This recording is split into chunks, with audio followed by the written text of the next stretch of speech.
Working Fans Podcast. Cool. Yep. All right, here we go. Coming down 3, 2.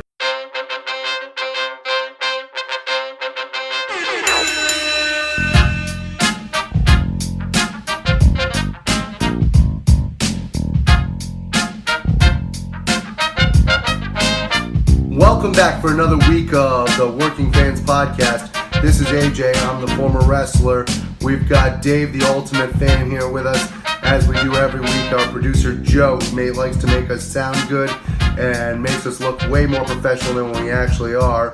As always, you can find us on Twitter, that's @FansWorking, Facebook, Working Fans Pod. We've got email where you can reach out to us and please contact us to let us know what you think of the podcast and for any ideas that you might have. That's workingfanswrestlingpod@gmail.com. We're on Instagram where you can keep up with us at workingfanswrestling_pod. And then you can now listen to us on all major platforms, including Anchor.fm. We're on Google Podcasts, Spotify, Breaker, Overcast, Pocket Casts, Radio Public, Apple Podcasts, and you can actually check us out on YouTube. Now, it's important when you go onto the Apple Podcasts and YouTube, hit that subscribe button, give us a rating, let us know what you think so you can help us out and we can continue to do what we love and bring you guys in as fans. Motherfucker, I hit the laugh button. Must have heard Dave drop the N-bomb. All right, easy now, killer.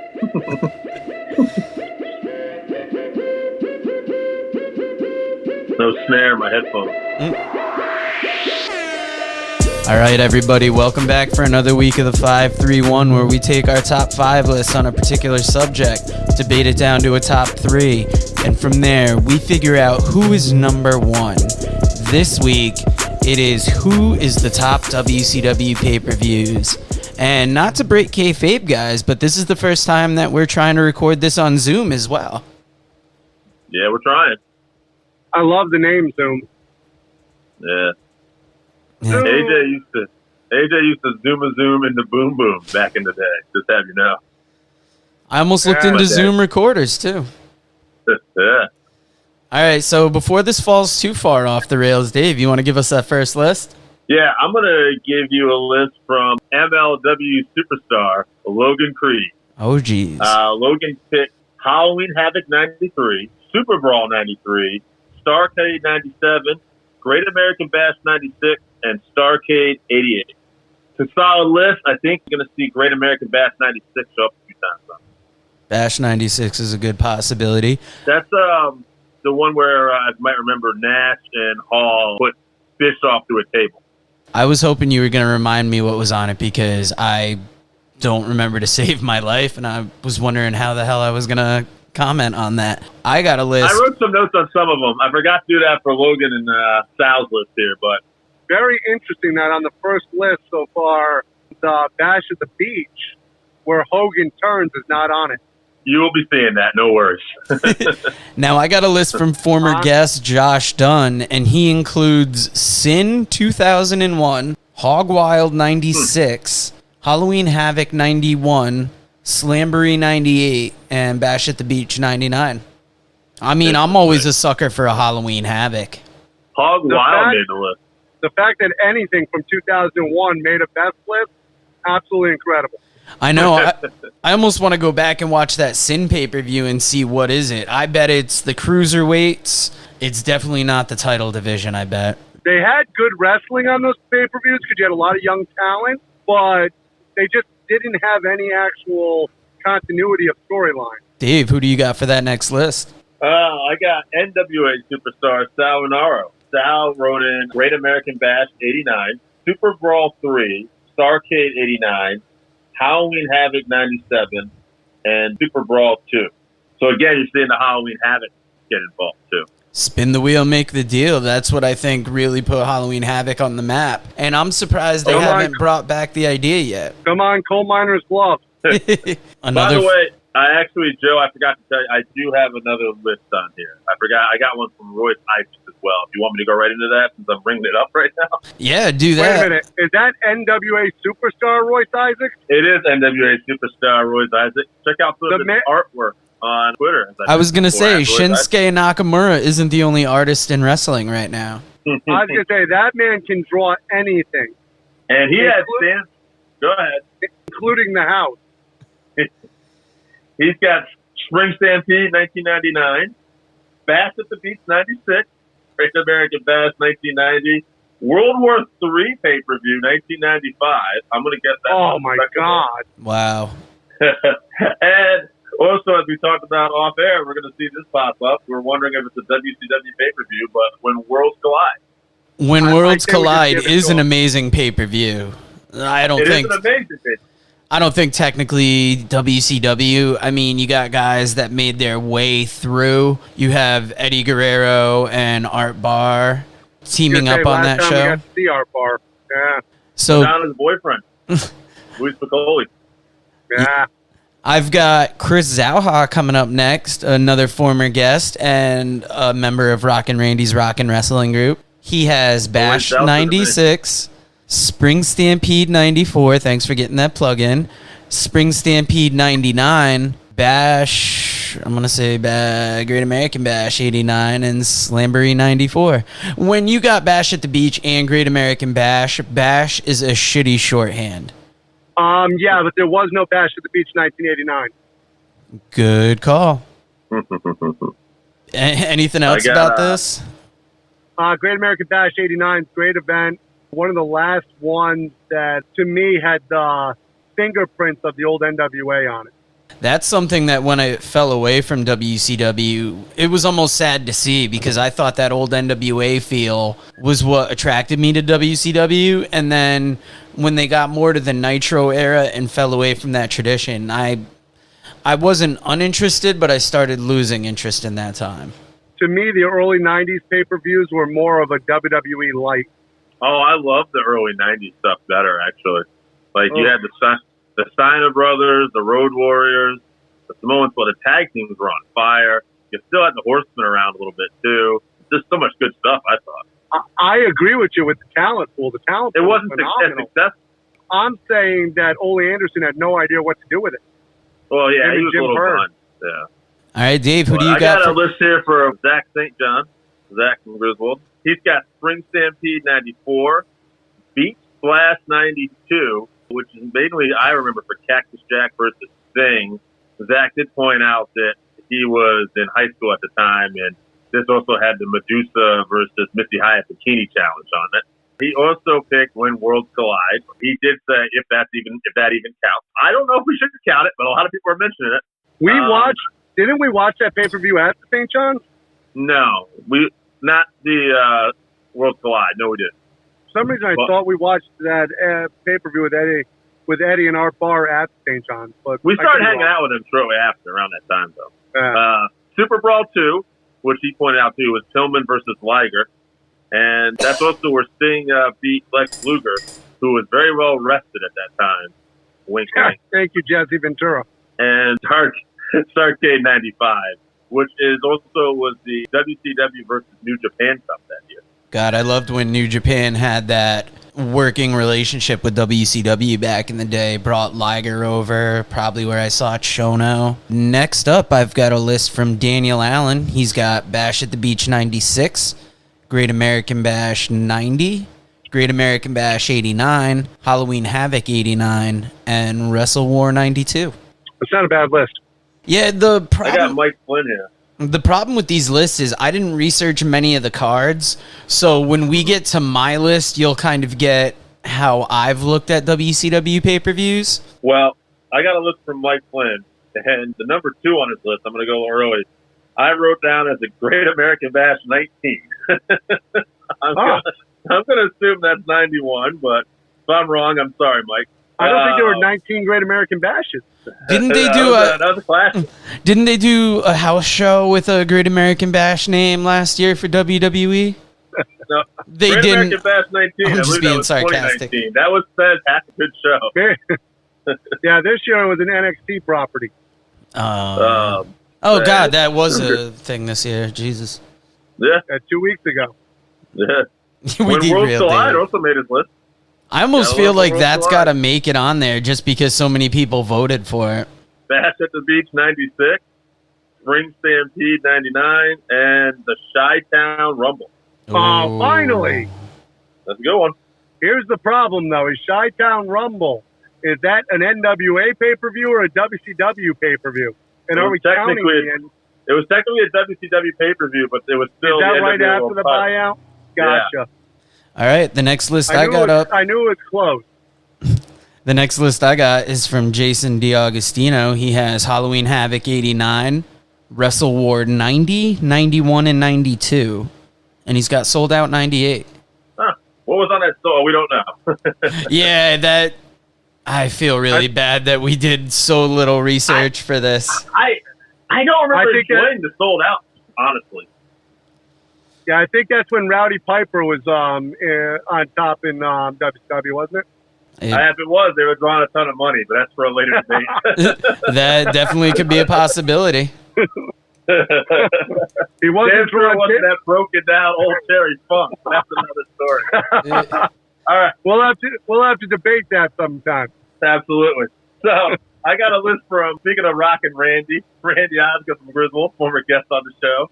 We got him on here. Wrestle War 92, Super Brawl 3, Halloween Havoc 97, Bash at the Beach 96, and also Chi-Town Rumble. Hey. Nice. What was the main event on Chi-Town Rumble? That was when the great Ricky the Dragon Steamboat beat Ric Flair for the world title. Yeah, that was a part of that trilogy. I think I remember that. What I remember about that match is it being a lot better than Savage and Steamboat. It was close, hard to say. WrestleMania 3 was a great event, though. But that's something we can debate sometime too. Now, well, let's be honest. So, I'll give you this: Steamboat and Flair had a lot more better matches. That's not even debatable. But there's also a difference in style. One is, hey, we'll call it in the ring, and one is, here's every move we're going to do. Well, right, and that's from an inside perspective. But I'm saying, as a fan, growing up as a kid, I didn't know the difference. True that. All right, do you have any more lists, Dave? I'm all out of lists on my end. I'm all out of my list. We just got to do ourselves. All right, I'll give you my list starting off because I got 3 of them here. I'm going to go with that Chi-Town Rumble. I'm going to go with Beach Blast 92.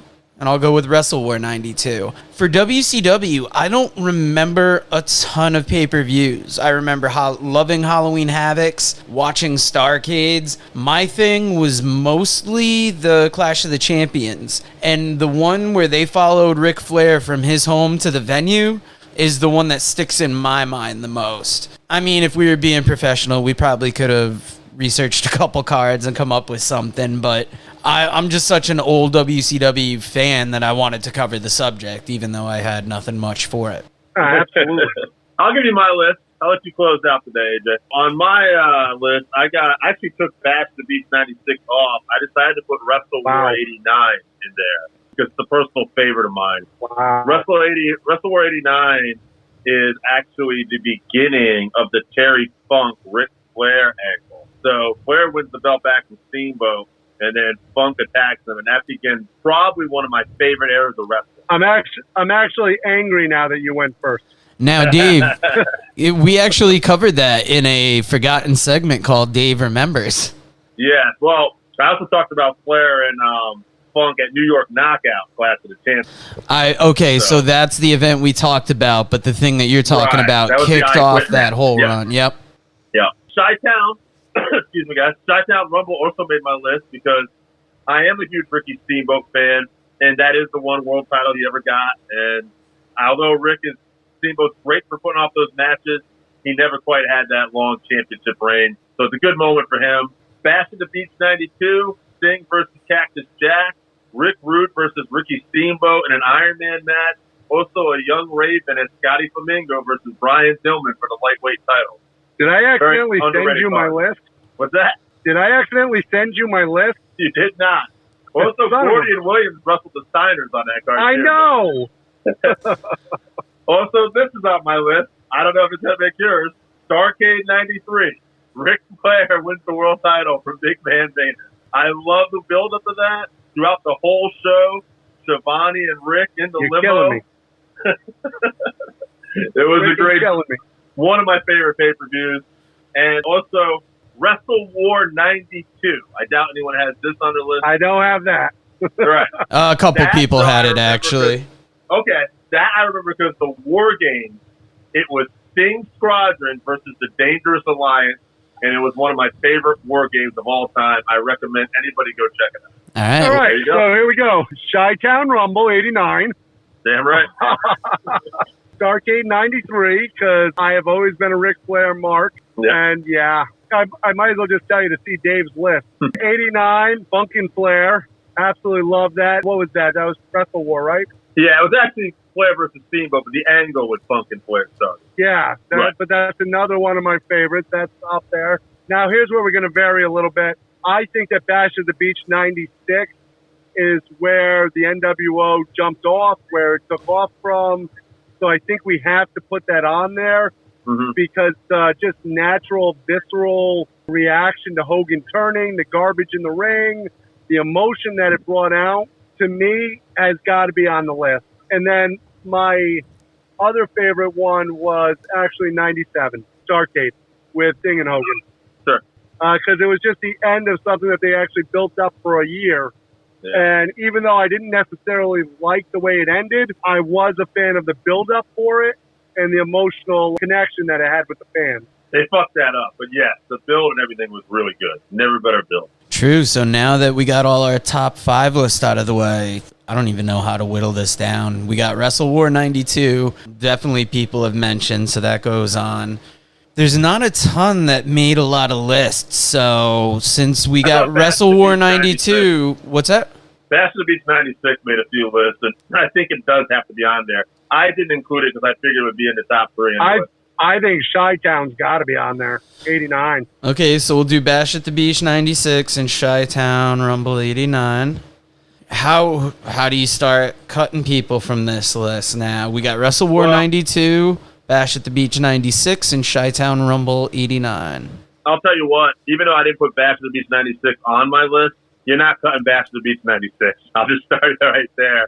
I think you got to cut Wrestle War 92. It's a great show, but that Steamboat Flair trilogy that starts off there is just a little more iconic, and I lean on that one. That's my opinion. I think my emotional speech about the visceral reaction for 96 got to Dave a little bit, but that's fine. All right, we can take Wrestle War 92 out of there. That's fine. Yeah. I actually agree. All right, so Bash 96 or Chi-Town Rumble 89? Before we even say this, I actually had Bash at the Beach 96 down.